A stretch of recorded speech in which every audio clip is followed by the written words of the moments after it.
بسم اللہ الرحمن الرحیم صلی اللہ علیہ وآلہ وسلم۔ ماہ رمضان کا 24واں روزہ سب کو مبارک ہو۔ ماشاءاللہ رمضان کے روزے ہم سے جدا ہو رہے ہیں، اگلا رمضان قسمت والوں کو نصیب ہوگا۔ اے اللہ، اس رمضان میں کی جانے والی عبادتوں کے صدقے ہم کو بخش دے، ہم پہ رحم فرما، ہمیں دوزخ کی آگ سے نجات دلا، جنت الفردوس کا حقدار فرما۔ بعد نماز فجر، ظہر، عصر، مغرب اور عشاء کیے جانے والے وظائف۔ بعد نماز فجر یا حیّ یا قیوم 100 مرتبہ پڑھنا ہے، یا حیّ یا قیوم۔ بعد نماز ظہر سورۃ فاتحہ یعنی الحمدللہ 40 مرتبہ پڑھنی ہے۔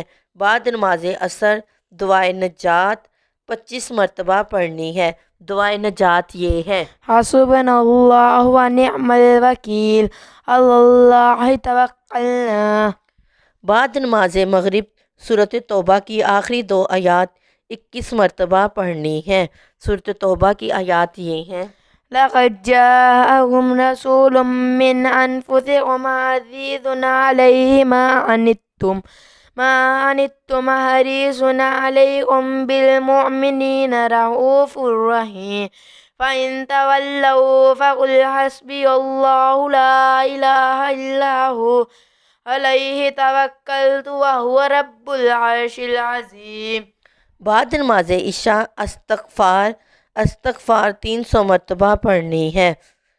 استغفار کوئی سی بھی آپ پڑھ سکتے ہیں۔ اللہ تعالی ہمیں ان وظائف کو کرنے کی توفیق عطا فرمائے، آمین ثم آمین۔